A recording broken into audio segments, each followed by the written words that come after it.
அதாவது நமக்கு பிரச்சனையே வராது, போராட்டமே வராதுன்னா கிடையவே கிடையாது. நீங்க உங்ககிட்ட நான் யார்ட்டயாவது கேட்டேன்னா, உங்களுக்கு பிரச்சனை இருக்கான்னு கேட்டா என்ன சொல்லுவீங்க? உட்கார்ந்து, "ஐயோ பிரதர் இவ்ளோ பிரச்சனை இருக்குது, இவ்ளோ போராட்டம் இருக்குன்னு" சொல்ல ஆரம்பிப்பீங்க. அதே போல தான் பவுலும் சொல்றாரு, "எமக்கும் பிரச்சனை இருக்குதுப்பா. ஆனா நான் என்ன பண்றேன்னா, பின்னாடி இருக்கிறதெல்லாம் தள்ளிட்டு, முன்னானவைகளை நாடி ஓட ஆரம்பிக்கிறேன்." இன்னைக்கு ஒருவேளை இந்த ராத்திரி வேளையில பல பிரச்சனை, பல போராட்டம் உங்க வாழ்க்கையில சூழ்ந்து இருக்கலாங்க. ஆனா இந்த ராத்திரி கர்த்தர் சொல்லுகிறார், நீ என்ன பண்ணணும்னா, மேற்கொண்டு வரணும். கர்த்தர் நம்மை போராட்டத்திற்குள்ள அனுமதிக்க கூடாதுன்னு நினைக்கல, போராட்டத்தை மேற்கொள்ளணும்னு நினைக்கிறார். தாவீது சொல்லுகிறார், நான் மரண இருளின் பள்ளத்தாக்கில நடந்தாலும் பொல்லாப்புக்கு பயப்படேன், தேவரீர் என்னோடு கூட இருக்கிறீர், உமது கோல் உமது தடியும் என்னை தேற்றும். ஏங்க, தேவ பிள்ளையுடைய வாழ்க்கையில என்னவே வரக்கூடாது, பிரச்சனையே வரக்கூடாது. ஆனா தாவீது சொல்றாரு, மரண இருளின் பள்ளத்தாக்கு வருது. எப்படிங்க வருது? அப்போ நம்முடைய வாழ்க்கையில பிரச்சனை என்பது தவிர்க்க முடியாதது, போராட்டம் என்பது தவிர்க்க முடியாதது, உங்க வாழ்க்கையில சில சூழ்நிலை என்பது தவிர்க்கவே முடியாது. அதை நீங்க நெக்லெக்ட் பண்ணிட்டு போக முடியாது. ஆனா நீங்க அதை எப்படி பண்ணணும்னா, அதை ஓவர் கம் பண்ணி வரணும், அதை மேற்கொண்டு வரணும். இந்த ராத்திரி கர்த்தர் எதை விரும்புறார்னா, நீ சில காரியங்களை மேற்கொண்டு வர வேண்டும். என்னுடைய வாழ்க்கையில பிரச்சனை வராது, போராட்டம் வராதுன்னு நான் எங்கேயுமே சொல்லலப்பா. உனக்கு மரண இருளின் பள்ளத்தாக்கு ஒருவேளை சில வேலையில வரலாம், சில நெருக்கம் வரலாம், சில பாரம் வரலாம். ஆனா அப்படின் நடுவில் நான் என்ன பண்றேன்னா, உன் கூட இருக்கிறேன்னு தான் கர்த்தர் சொல்றாரே ஒழிய, எந்த இடத்துலையும் கர்த்தர் சொல்லல உனக்கு மரண இருள் வராது, பிரச்சனை வராது, போராட்டம் வராது, எங்கேயுமே கர்த்தர் சொல்லலையே. நீ ஆண்டவரை ஏத்துக்கிட்டேன்னா உனக்கு பிரச்சனை வராது, போராட்டம் வராது அப்படி சொல்லலையே. இன்னைக்கு சிலருடைய வாழ்க்கையில இதுதான் கேள்வி, எனக்கு ஏன் இவ்வளவு பிரச்சனை, எனக்கு ஏன் இவ்வளவு போராட்டம்? கர்த்தர் இதை உங்களை கேட்க சொல்லல, அதை எதிர்கொள்ள சொல்லுகிறார். உன்னுடைய வாழ்க்கையில சில பிரச்சனையை அது குறித்த காரணத்தை கேட்காத, நீ அதை எதிர்கொண்டு வா, நீ அதை மேற்கொண்டு வா, நீ அதை சந்தித்து வான்னு கர்த்தர் சொல்றாரு. இன்னொரு வசனம் சொல்லும், நீ ஆறுகளை கடக்கும் போது அவைகள் உண்மையில் என்ன பண்ணாதான், பொருளாதான். தேவ பிள்ளை தானே, ஆண்டவர் ஏற்றுக்கிட்ட பிள்ளை தானே, அவன் வாழ்க்கையில ஏன் ஆறு வருது, அவன் வாழ்க்கையில ஏன் தண்ணி வருது, ஆண்டவர் ஏன் அதை அனுமதிக்கிறார்? தேவ பிள்ளைகளே, ஒன்றை அறிந்து கொள்ளுங்க, நீங்க எது நடுவுல போனாலும் அதை மேற்கொள்ளணும் தான் கர்த்தர் நினைக்கிறாரே ஒழிய, நீங்க பிரச்சனைக்குள்ளேயே போகக்கூடாது, போராட்டத்துக்குள்ளேயே போகக்கூடாது, நீங்க சில காரியத்துக்குள்ளேயே போகக்கூடாது. ஒரு நாளும் கர்த்தர் அப்படி நினைக்கிறது இல்லை. அவ்வளோ கர்த்தருடைய இருதயத்துக்கு ஏற்ற தாவீதுக்கு எத்தனை பிரச்சனை இருந்துச்சு, அவ்வளோ பிரச்சனை இருந்துச்சு. இன்னைக்கு ஒருவேளை எனக்கு ஏன் பிரதர் இவ்வளோ பிரச்சனை, எனக்கு ஏன் பிரதர் இவ்வளோ போராட்டம், இன்னைக்கு அப்படி கேட்பீங்கன்னா நான் சொல்றேன், அதனால் அவருடைய பிரமாணங்களை ஒருவேளை நீங்க கத்துக்கலாம். சரி, அது போகட்டும், நீங்க கண்டிப்பா என்ன பண்ணணும்னா மேற்கொண்டு வரணும். சிலருக்கு சில பிரச்சனையை பார்க்கவே பிடிக்கிறது இல்லை, சில போராட்டத்தை பார்க்கவே பிடிக்கிறது இல்லை. ஏங்க, நீங்க சாப்பிட்டீங்கன்னு வச்சுக்கோங்களேன், ஜீரணமாக மாட்டேங்குது, வாமிட் ஆயிடுதுன்னு வச்சுக்கோங்க, அதுக்காக நீங்க சாப்பிட்றத நிறுத்திடுவீங்களா? கண்டிப்பா நிறுத்த மாட்டீங்க தானே. அதே போல உங்க வாழ்க்கையில சில பிரச்சனை வருது, போராட்டம் வருதுன்னு நீங்க எதை நிறுத்திடக்கூடாதுன்னா, உங்க வாழ்க்கையில இருக்கிற முன்னேற்றத்தை நிறுத்திடக்கூடாது. பவுல் சொல்றாரு, பின்னானவைகளை மறந்து முன்னானவைகளை நாட்டி நான் பரம அழைப்பின் பந்தய பொருளுக்காக என் லக்க நோக்கி தொடர்றேன். கண்டிப்பா சில பிரச்சனைகளை நம்மளுடைய இலக்கை தாக்குறதுக்கு தான் சத்துரு கொண்டு வர. உங்க வாழ்க்கையில இருக்கிற பெரிய தரிசனத்தை, பெரிய திட்டத்தை, பெரிய அழைப்பை, பெரிய சந்தோஷத்தை கெடுக்கிறதுக்கு தான் சத்துரு கொண்டு வர. நான் இல்லைன்னு சொல்லல. ஆனா நீங்க என்ன பண்ணணும்னா, அதை மேற்கொண்டு ஓடுகிறவர்களா இருக்க வேண்டும். இன்னைக்கு கர்த்தர் ராத்திரி நம்மோடு பேசுகிற காரியம், மேற்கொள்ளுகிற ஒரு சுதந்திரம், சகலத்தையும் மேற்கொள்ளுகிற ஒரு சுதந்திரத்தை நான் வாழ்க்கையில தரேன். இன்னைக்கு சில விஷயத்தை நீ மேற்கொள்ள முடியல, சிலதை நீ கடந்து வர முடியல. ஆனா நான் எதை விரும்புறேன்னா, நீ சிலதை மேற்கொள்ளணும்னு நான் விரும்புறேன் மகனே, மகளே, நீ மேற்கொள்ளணும்னு நான் விரும்புறேன். ஐயோ ஆண்டவரே, நான் எங்க மேற்கொள்றது ஆண்டவரே, எல்லாம் என்ன மேற்கொள்ளுது, எல்லாம் என்ன போட்டு தள்ளுது அப்படி சொல்றீங்களா? இல்ல இல்ல இல்ல, கர்த்தர் சொல்லுகிறார், பின்னானவைகளை மறந்து முன்னானவைகளை நாட வேண்டிய காலம் வந்துருச்சு. நீ ஓம் பிரச்சனையே பார்த்து கொண்டு இருக்க வேண்டிய ஆள் இல்ல, நீ ஓம் போராட்டத்தையே பார்த்து கொண்டு இருக்க வேண்டிய ஆள் இல்ல, நீங்க உங்க சூழ்நிலையவே பார்த்து கொண்டு இருக்க வேண்டிய ஆள் இல்ல. கர்த்தர் சொல்றாரு, இதெல்லாம் பின்னானவைகள். இன்னைக்கு நீ எதையெல்லாம் சந்தித்து கொண்டு இருக்கிறீங்களோ, எதெல்லாம் நெருக்கம்னு சொல்றீங்களோ, எதெல்லாம் கஷ்டம்னு சொல்றீங்களோ, அதெல்லாம் என்னன்னா பின்னானவைகள். கர்த்தர் எதை விரும்புறார்னா, அதையெல்லாம் உதறி தள்ளிட்டு நீ முன்னாடி போகணும்னு கர்த்தர் விரும்புறார், நீ மேற்கொண்டு வரணும்னு கர்த்தர் விரும்புகிறார், நீ ஜெயிக்க ஜெயிக்கணும்னு கர்த்தர் விரும்புறார். நீ அதை கடந்து ஒரு இலக்க அடையணும்னு கர்த்தர் விரும்புறார். ஆனா இன்னைக்கு சிலரால என்ன பண்ண முடியலன்னா, பின்னானதை தள்ளிட்டு முன்னாடி வர முடியல. ஆனா இந்த ராத்திரி இயேசுவின் நாமத்தில பின்னானவைகளை கர்த்தர் உடைத்து எறிகிறார். உங்க வாழ்க்கையில இருக்கிற பின்னான சூழ்நிலை, பின்னான காரியங்கள், இன்னைக்கு எதெல்லாம் பின்னாடி சிலது உங்களை இழுத்துக்கிட்டு இருக்குதோ அதையெல்லாம் கர்த்தர் உடைத்து எறிவார். உங்களை முன்னாடி போக வைப்பார். சரி, நம்ம மேற்கொள்ளணும். நம்ம இலக்க நோக்கி போகணும். அதுதான் இன்னைக்கு செய்தி. மேற்கொள்ளணும். எதுல எல்லாம் மேற்கொள்ளணும்? இயேசு இந்த பூமியில வாழ்ந்தபோது ஒரு 3 காரியத்தை மேற்கொண்டார். ரொம்ப ஆச்சரியமா இருந்த சில காரியம், எனக்கே சிலது வியப்பா இருந்துச்சு. இயேசு ஒரு 3 விஷயத்த மேற்கொண்டார். அத மட்டும் நான் வேகமா உங்க கூட சொல்லிட்டு உங்களுக்காக ஜெபிக்க விரும்புகிறேன். வாசிக்கலாம். யோவான் 21ல 11, 12 பாருங்க. சீமோன் பேதுரு படவில் ஏறி 153 பெரிய மீன்களால் நிறைந்த வலையை கரையில் இழுத்தான்.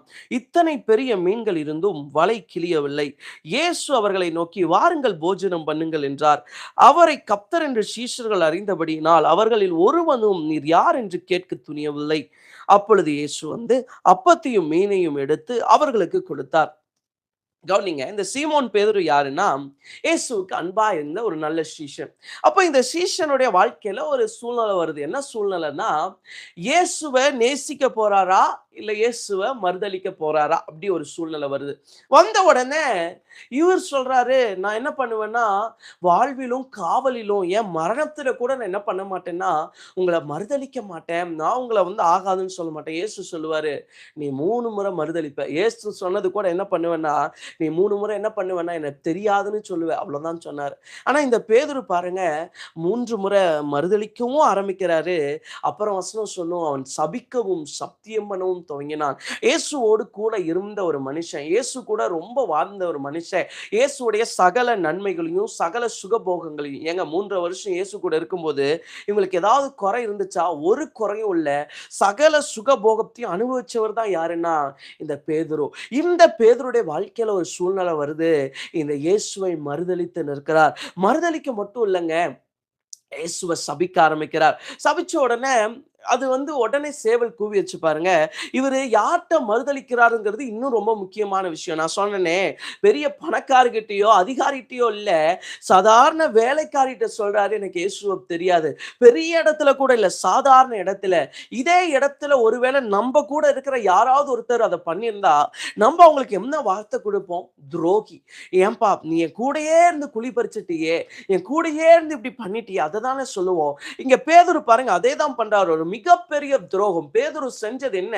ஒரு மிகப்பெரிய துரோகத்தை கர்த்தருக்கு செய்யறாரு. ஆனா ஆண்டவராகிய இயேசு அவருக்கு என்ன பண்றாருன்னா, மீன் பொரிச்சு சாப்பாடு கொடுக்கிறார். இயேசு இந்த துரோகத்தை கையாண்ட விதம் பாருங்க, ரொம்ப ஆச்சரியமா இருக்கு. நிறைய வேளையில நம்முடைய வாழ்க்கையில நிறைய துரோகம் இருக்குங்க. சில மனுஷங்க துரோகம் பண்றாங்க. உங்க கூட இருக்கிற மனுஷங்க தான் உங்களுக்கு துரோகம் பண்றாங்க, உங்களை ஏமாத்துறாங்க, உங்களை ரொம்ப நோகடிக்கிறாங்க. எல்லாமே உண்மைதான், நான் இல்லைன்னு சொல்லல. ஆனா அதை எப்படிங்க கையாளுறீங்க? அதை எப்படிங்க மேற்கொள்றீங்க? இயேசு எப்படி கையாளுறாரு பாருங்க. அவன் துரோகம் பண்ணது உண்மை, அவன் இயேசுவுக்கு எதிராக நின்றது உண்மை, அவன் இயேசுவை நோகடிச்சது உண்மை, இயேசுவை சபிச்சது உண்மை. ஆனா இயேசு அவனுக்கு என்ன தராருன்னா, போஜனம் தருகிறார், அவனுக்கு ஆகாரம் தருகிறார். இந்த ராத்திரி சொல்றேன், சில வேளையில சில மனுஷங்க உங்களை நோகடிப்பாங்கன்னா, சில மனுஷங்க உங்களுக்கு எதிராக நிற்பாங்கன்னா, கண்டிப்பா நீங்க என்ன பண்ணுங்கன்னா, அவங்கள உடனே உதறி தள்ளிடாதீங்க. இயேசு கையாண்ட விதம் ரொம்ப ஆச்சரியமா இருக்குது. இன்னைக்கு நிறைய பேர் ஒருவேளை சில துரோகத்தினால உடைக்கப்பட்ட இந்த சப்தத்தை கேட்கலாம். பிரதர், என் கூட தான் பிரதர் இருந்தாங்க, நான் ரொம்ப நேசிச்சேன் பிரதர், நான் எத்தனையோ நாள் சாப்பாடு போட்டிருக்கிறேன், எத்தனையோ நாள் அவங்கள பார்த்திருக்கிறேன், ஆனா அவங்களே எனக்கு என்ன பண்ணிட்டாங்கன்னா, எனக்கு விரோதமா எழும்பிட்டாங்க. என் கூடயே இருந்தவங்களே எனக்கு என்ன பண்ணிட்டாங்கன்னா, குழி பறிச்சுட்டாங்க. நீங்க சொல்லலாம், உங்க கூட இருக்கிறவங்க தான் இன்னைக்கு உங்களுக்கு எதிராக நிக்கிறாங்க. இன்னைக்கு உங்க கூட இருக்கிறவங்க தான் உங்களுக்கு விரோதமா சூழ்ந்து நிக்கிறாங்க. இன்னைக்கு வேற யாராவது பண்ணியிருந்தா இதை தாங்கி இருக்கலாம். ஆனா நீ ரொம்ப நேசிக்கிறவங்க பண்ணதுனால தான் இன்னைக்கு என்ன பண்ண முடியலன்னா, இது தாங்கவே முடியல. சிலருடைய வாழ்க்கையில சில துரோகத்தை யாரு பண்ணாலும் தாங்கிடலாம். ஆனா ரொம்ப நேசிக்கிறவங்க பண்ணும்போது தாங்கவே முடியாது. நம்ம சொல்லுவோமே, யார் செஞ்சிருந்தாலும் நான் இத தாங்கியிருப்பேன். ஆனா நீ செஞ்சதுனால தான் என்னால இத தாங்க முடியல. ஆனா இயேசு சொல்லுகிறார், இந்த உலகம் அப்படித்தான். இந்த மனுஷங்க அப்படித்தான். இயேசு இத கையாண்டதுக்கு ஒரு பெரிய காரணம் என்ன தெரியுமா? இயேசு மனிதன ரொம்ப அழகா அறிஞ்சிருந்தார். இயேசு மனுஷன ரொம்ப அழகா புரிஞ்சிருந்தார். இவன் என் மார்புல சாஞ்சவன் தான். இவன் என் கூட இருந்தவன் தான். என் கூடயே சாப்பிட்டவன் தான். என் கூடயே தூங்குனவன் தான். எல்லாமே உண்மதான். ஆனா அவன் மனுஷங்கிறத மறந்துறாதீங்க. இன்னைக்கு மனுஷங்க உங்க வாழ்க்கையில உங்க கூடயே இருந்திருக்கலாம், எல்லாமே பண்ணியிருக்கலாம். ஆனா அவங்க மனுஷங்கங்கிறத மறந்துடாதீங்க. மனுஷன் கண்டிப்பா என்ன செய்யறதுக்கு தயங்கவே மாட்டானா?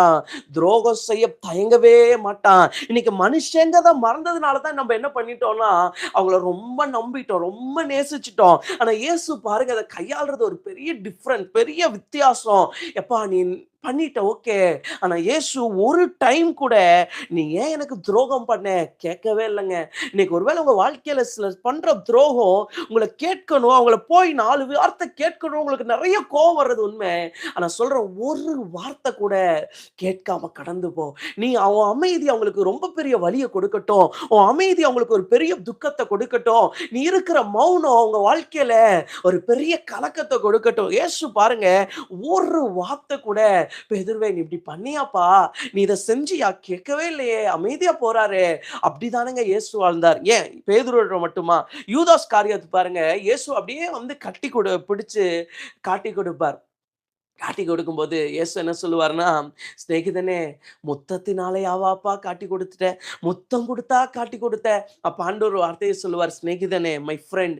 இன்னைக்கு நெறைய பேருடைய வாழ்க்கையில சில துரோகங்கள நீங்க சந்திச்சு கொண்டிருக்கலாம். நீங்க ரொம்ப நேசிச்சவங்க தான். நீங்க ரொம்ப விரும்பினவங்க தான். நீங்க ரொம்ப ஆசைப்பட்டவங்க தான். ஆனா இன்னைக்கு அவங்க உங்களுக்கு துரோகம் பண்ணதுனால, உங்க வாழ்க்கையில இதுதான் முடிஞ்சுச்சு, இதுதான் என் முடிவுன்னு சொல்லிட்டு வாழ்ந்துராதீங்க.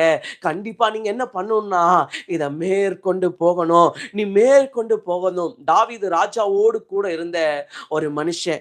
அவன் ஒரு துரோகம் என்ன பண்றான்னா, தாவீதுடைய பையனோட சேர்ந்துட்டான். அகித்தோப்பேல் அவருடைய பேரு. சேர்ந்த உடனே தாவீது ராஜா இத குடிச்சு உடைஞ்சு போகல. கூடயே இருந்தவன், சாப்பிட்டவன், தாவீது கூடயே வாழ்ந்தவன். அத குடிச்சு உடைஞ்சு போகல. தாவீது ராஜா சொல்லுவாரு, அவருடைய ஆலோசனை அபத்தமாக்கும். சில வேளையில சில மனுஷங்க நமக்கு துரோகம் செய்யறதே எதுக்குதான்னா, நம்மள முடக்கி வைக்கணும் தான். உங்களுக்கு துரோகம் செய்யற மனுஷங்களோட காரணமே என்ன தெரியுமா? உங்கள முன்னேற விடக்கூடாது, உங்கள வாழக்கூடாது. அதுதான் அவங்க ஆசை. நீங்க கண்டிப்பா அவங்க முன்னாடி என்ன பண்ணணும்னா, வாழ்ந்து காட்டணும். நீங்க முன்னேறி போய் ஆகணும். நீங்க கண்டிப்பா ஜெயிச்சாகணும். ஆனா நீங்க என்ன பண்றீங்க? அவன் செஞ்சுட்டான், நான் அப்படியே வாழ்றேன்னு சொல்லிட்டு வாழ்ந்துடுறீங்க. அவங்க ஆசைய ஜெயிக்க விட்டுறாதீங்க.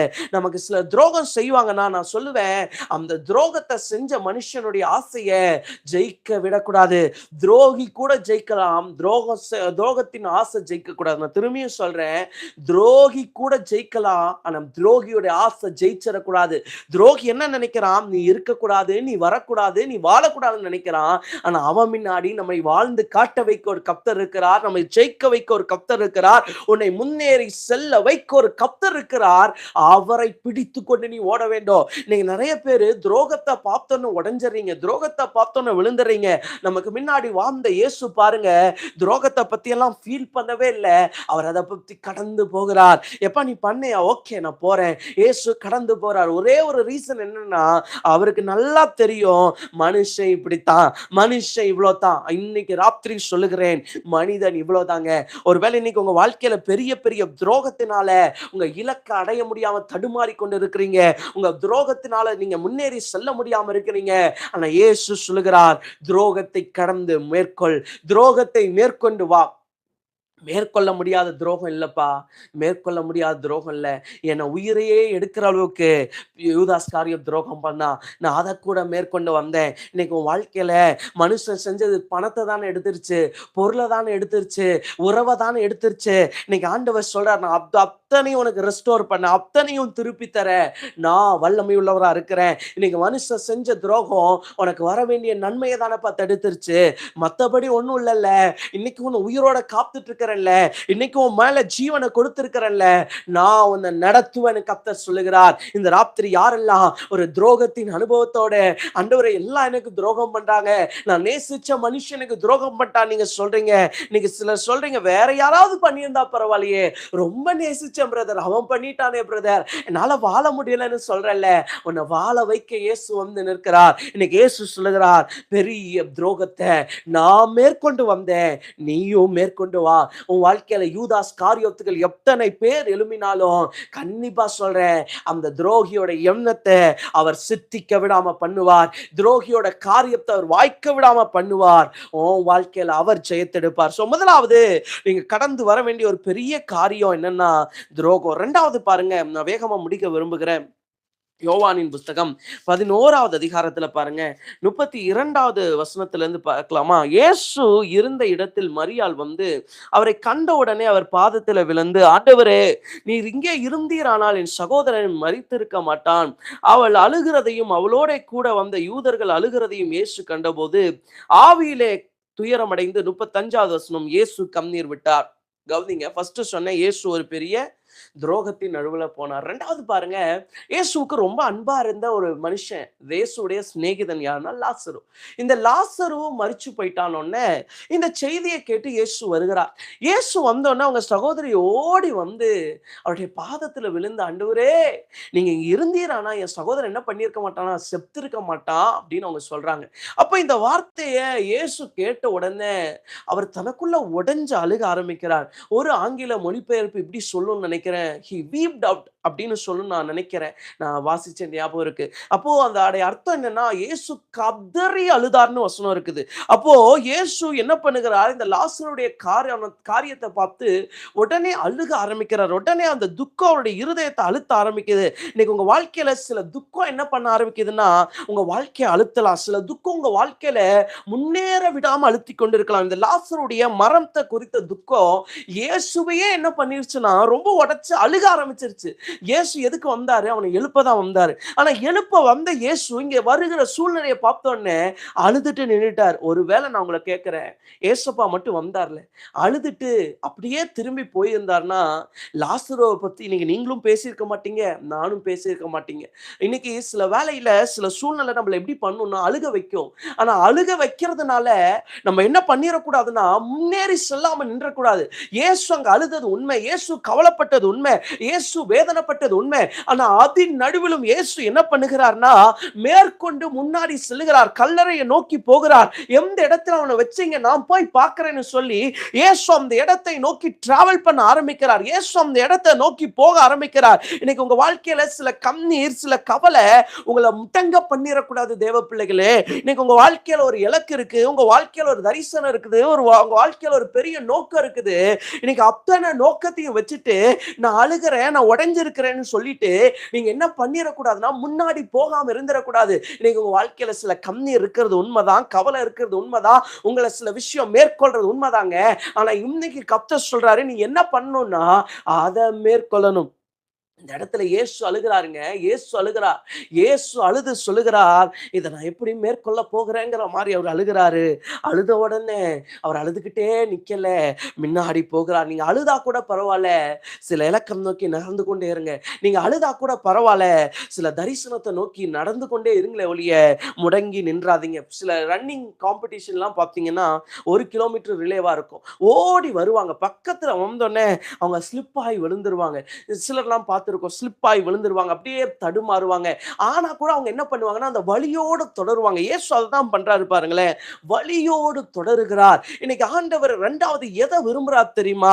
நீ உன் வாழ்க்கையில சில துக்கத்தை சுமக்கிற, நான் இல்லைன்னு சொல்லவே இல்லை, எதை குறித்த துக்கமா வேணா இருக்கட்டும், ஆனா இன்னும் நீ என்ன பண்ணணும்னா முன்னாடி செல்லணும். நீ அழுதா கூட என்ன பண்ணுனா அழுதுட்டே முன்னாடி போயிரு ஒழிய அழுதுட்டேங்க நின்றாதப்பா, நீ அழுதுட்டே இந்த இடத்துல முடங்கிறாதம்மா, நீ அழுதா கூட நீ முன்னாடி செல்ல ஒழிய நீ முடங்கி நின்றாத. ஒருவேளை இயேசு மட்டும் அழுதுட்டே நின்றிருந்தார்னா லாசரு உயிரோடு எழுப்பி இருக்க முடியாது. இன்னைக்கு நான் சொல்றேன், நீங்க ஒருவேளை இன்னைக்கு அழுதுகிட்டே நிப்பீங்கன்னா உங்க வாழ்க்கையில இருக்கிற சில லாசருக்களை எழுப்ப முடியாது, உங்க வாழ்க்கையில இருக்கிற சிலரை எழுப்ப முடியாது. ஒருவேளை சிலரை இழந்து நீ இந்த சத்தத்தை கேட்கலாம், சிலருடைய வாழ்க்கையை விட்டு போயிருக்கலாம். ஆனா இன்னைக்கு தேவ பிள்ளையே, சிலர் போனதுனால நீ துக்கத்தோட இருப்பேன்னா கண்டிப்பா சொல்றேன், நீ முன்னாடி செல்லணும்பா, நீ முன்னாடி செல்லணும்பா.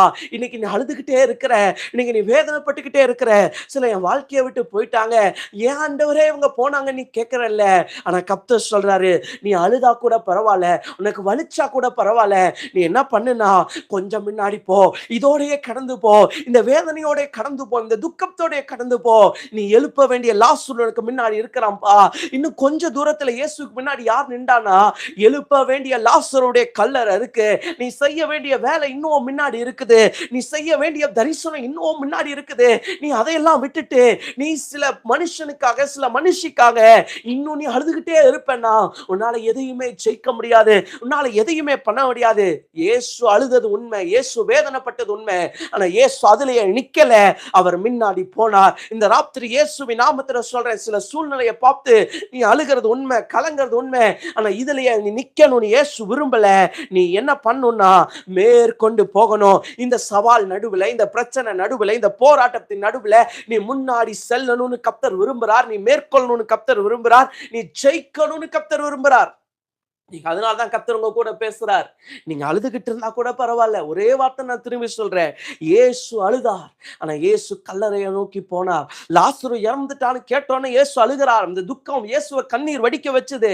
ஆனா அந்த கண்ணீர் இயேசுவை நிறுத்த வைக்க முடியல. இன்னைக்கு நம்ம வாழ்க்கையில சில கண்ணீர் வரலாம். ஆனா அந்த கண்ணீர் நம்மள முடங்க வச்சிடக்கூடாது. சில வேதனையான துக்கம் வரலாம். அந்த துக்கம் நம்மள மூழ்கடிச்சிடக்கூடாது. நம் முன்னேற்றத்தை தடுத்துடக்கூடாது.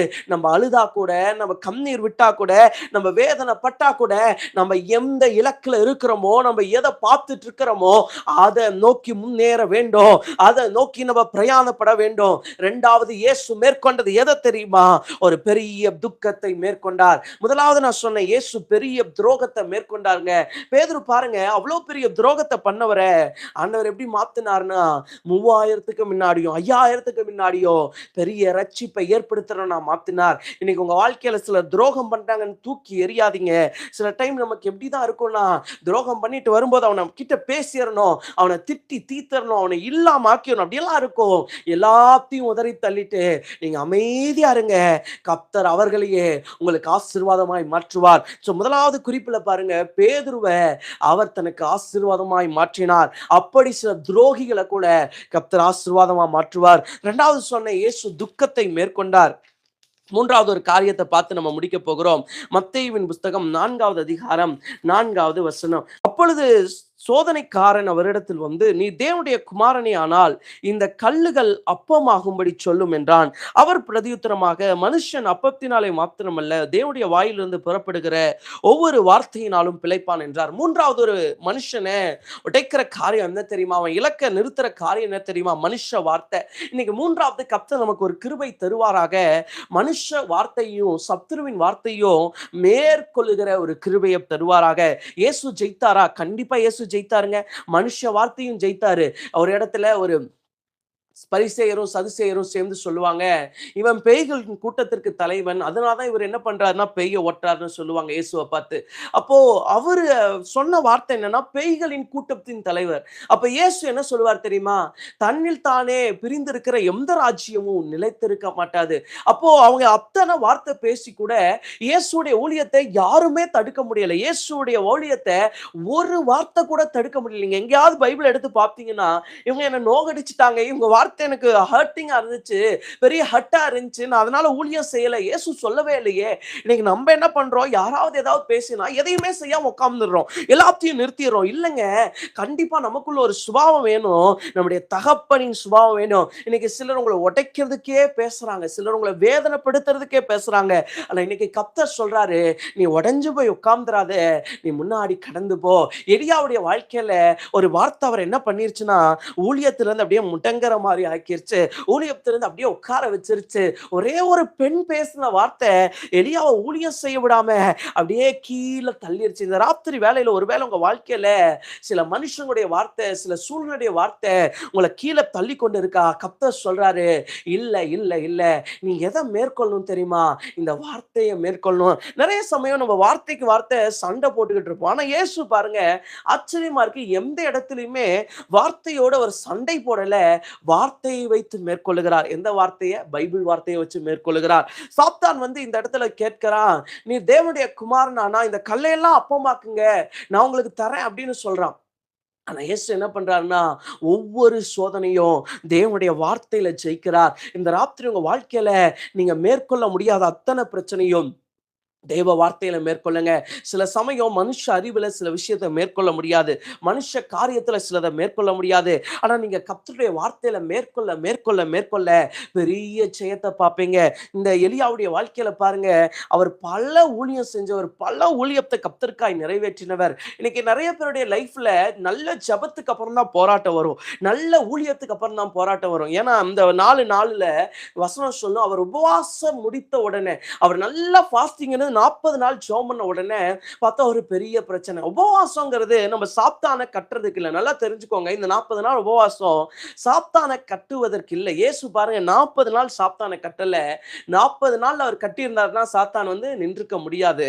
இப்ப இவன் வந்து நிக்கிறதுக்கு காரணம் என்னன்னா, இயேசுவ சோதிக்கிறதுக்கு. உபவாசம் எப்பவுமே நம்ம தேவனோடு ரொம்ப நெருங்கிறதுக்கு தான். தேவனோடு ரொம்ப ஐக்கியப்படுறதுக்கு தான். அந்த ஐக்கியம் பிசாச அழிக்குதோ இல்லையோ, பிசாச மேற்கொள்ளுகிற பலனை நமக்குள்ள உருவாக்கிறோம். நமக்குள்ள அந்த வல்லமை உருவாக்கிறோம். அதனாலதான் இயேசு உபவாசம் இருந்து முடிச்ச உடனே பிசாசு வருகிறான். ஆனா இயேசுவுக்குள்ள உருவான பலன் என்ன பண்ணிருச்சுன்னா, பிசாச நிர்மூலமாக்கி விட்டது. இன்னைக்கு ராத்திரி நான் சொல்றேன், இந்த உபவாசம் எதுக்கு தெரியுமா? இந்த ராத்திரி நீங்க உபவாசம் பண்ணும்போது கர்த்தர் இந்த உபவாசத்துல இருந்து உங்களுக்கு ஒரு பலனை உருவாக்க போகிறார். சத்துருவை இதை அழிக்க போறதில்ல. இதுக்கு மேல நீங்க அழிக்க போறீங்க. ஒவ்வொரு நாளும் மேற்கொள்ள போறீங்க. ஒவ்வொரு நிமிஷமும் மேற்கொள்ள போறீங்க.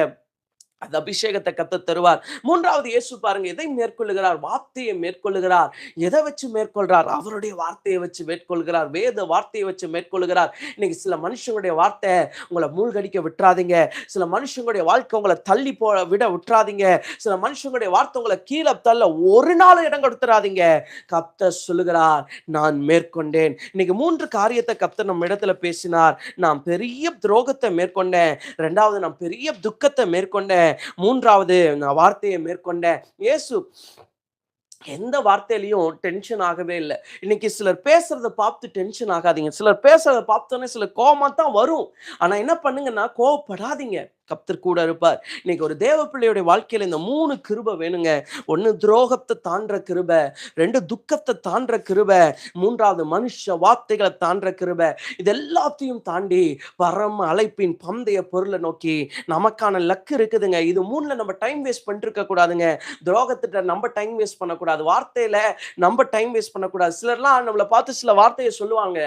சொல்லிட்டு அவங்க பாட்டுக்கு அவங்க வேலையை பார்த்துட்டு போயிட்டே இருப்பாங்க. நம்ம தான் உடஞ்சிட்டு இருப்போம். அவனை திரும்பி அவன் தான் வேலையை செஞ்சுட்டு தான் இலக்குல இருந்துட்டு அவன் எல்லாத்தையும் நல்லதை பண்ணிட்டு இருப்பான். ஆனா நம்ம தான் என்ன பண்ணிருப்போம்னா, அவன் சொன்ன ஒரு வார்த்தையில உடைஞ்சு போயிருப்போம்.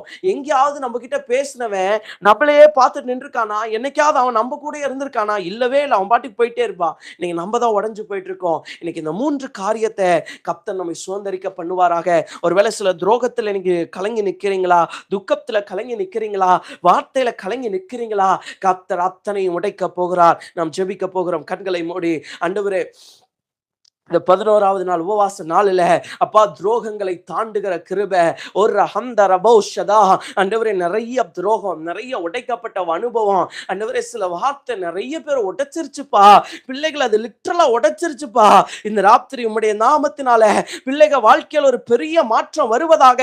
யார் யாருடைய வாழ்க்கையில எல்லாம் ஆண்டவரே இதுவரைக்கும் இந்த துரோகத்தை பார்த்துட்டேன், இதுக்கு மேல என்னால பார்க்க முடியாது, அனுபவிக்க முடியாதுன்னு சொல்றாங்களோ, அவங்க வாழ்க்கையில ஒரு பெரிய விடுதலை வருவதாக, பெரிய மாற்றம் வருவதாக. லேபா ரஹம்த ரபோஷதா பின்னானவைகளை மறந்து இவருடைய இலக்கை தடை செய்கிற அத்தனை கிரியைகளையும் அழிக்கிறேன். பின்னானவைகளை அழிக்கிறேன். தேவ தரிசனத்துக்குள்ள போக முடியாதபடிக்கு, தேவ திட்டத்துக்குள்ள போக முடியாதபடிக்கு இவருடைய வாழ்க்கையை தடை செய்கிற அத்தனை ஆவிகளின் கிரியைகள், ஆவிகளின் கட்டுகள் இப்பொழுது நிர்மூலமாவதாக. இயேசுவின் நாமத்தில் பெரிய விடுதலை. உன்னுடைய வாழ்க்கையில் இருக்கிற அந்த நீண்ட நாள் துக்கத்தை தூக்கி எறி. உன்னுடைய நீண்ட நாள் துக்கத்தை தூக்கி எறி. இயேசுவின் நாமத்தில் அந்த துக்கத்தின் வல்லமைகள் அழிவதாக. துக்கத்தின் வல்லமைகள் அழிவதாக.